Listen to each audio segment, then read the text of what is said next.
Hey everybody, the Leafs are for real, at least right now.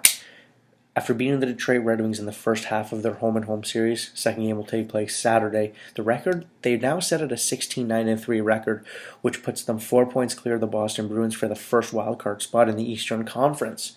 Something that the Leafs have been getting a lot of lately and that they haven't been recently, where in the past, is goaltending. Jonathan Bernier stole the show against the Canucks, we all saw that, and then he followed suit yesterday against the Calgary Flames, playing just as well for 2 wins. And tonight, James Reimer followed suit with probably an even better performance than Jonathan Bernier to give us a 2-1 win in a shootout, making 41 of 42 saves.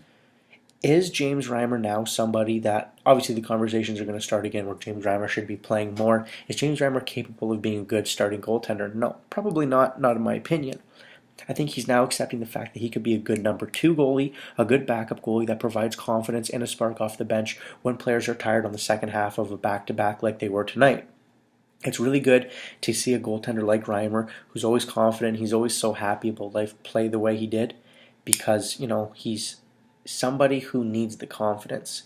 I don't think he's a number 1 goaltender, but I'm glad that he played really well because teams moving forward, if you're going to be a good NHL team and a successful franchise, you need good goaltending, especially from your backup. I said it, backup. All you Reimer lovers, I'm sorry, he's a backup. I don't know what else to say. So now moving forward, you have a game on Saturday against Detroit. Do you play Reimer again where he played great? That's a possibility. That may be the probable answer, because you play Sunday night against the Kings also. But what could be running through Randy Carlyle's mind is that if you're going to be a legitimate starting goaltender in the NHL, like Carey Price, Henrik Lundqvist, Tuukka Rask, Corey Crawford, Jonathan Quick, you are going to need to play 60, 65 games a season, which means that you are required to play back-to-back nights. It doesn't necessarily have to be a back-to-back home games on back-to-back nights. It could be home and away, but for some reason this weekend falls where the Leafs will play back-to-back games at their home, the Air Canada Centre, against Detroit Saturday and the LA Kings, Jonathan Bernier's former team, on Sunday. So this could be an opportunity where Bernier could come in Saturday and then play again Sunday. I know for sure he's going to be playing Sunday. That's just a no-brainer. But should he be playing Saturday? It's a possibility. Carlisle also believes if it's not broke, don't fix it. Leafs didn't play well tonight, but James Reimer did steal the show and play really well, so that's also a possibility. Moving forward now, the Leafs will play their next 12 of 15 games on the road because of the World Juniors being played at the Air Canada Centre and the Bell Centre in Montreal. So this is what's really going to show what the Leafs are made out of, playing tough teams like Anaheim, San Jose, Boston, Pittsburgh. So they're going to be playing the top dog teams. So you're going to see what the Leafs are made of and what they're capable of doing. If they're for real, a pretender or a contender, you're going to find out in the next month and a half or so. As the season comes to a conclusion in 15 games or so, we'll have a better chunk in coming to the latter half of the season. We'll see exactly what the Toronto Maple Leafs are going to be doing and where the goaltending situation sits. I know Jonathan Bernier is the number 1 goaltender, but there are some people out there that still believe that James Reimer should be playing number 1 goaltender. I kind of just knock that off because it's not happening.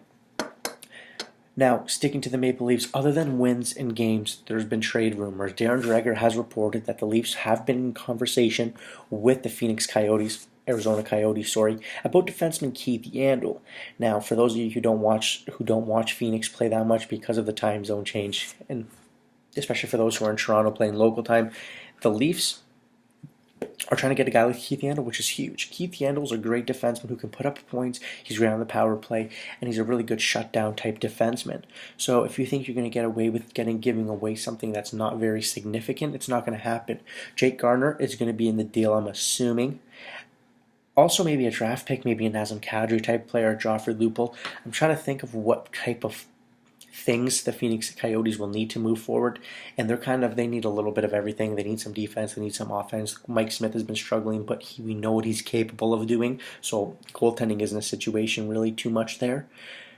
But that's just my opinion. What would the Leafs have to give up if they want to get a defenseman like Keith Yandle? Hit me up on Twitter, DylanAvila92, because I want to know what everybody thinks. I love conversing about things like this, and I want to know what it's going to take for the Leafs to get a guy like Keith Yandle. Hit me up on Twitter and let me know. Thanks for listening. I'm Dylan Avila for Radio Humber News.